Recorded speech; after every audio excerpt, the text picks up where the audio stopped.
I hit this issue today and here is the quick fix that solved it. If you're struggling with access denial on the Gmail app, follow these steps to get back into your account. Step 1. Check your internet connection.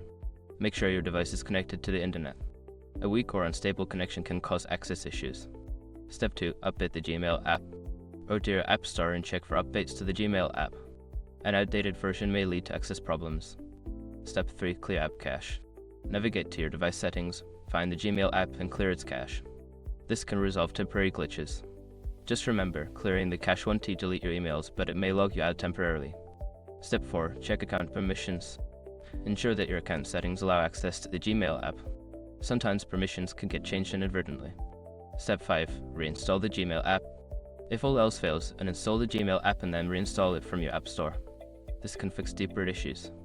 I hope these steps help you regain access to your Gmail app. If you have any questions, feel free to ask.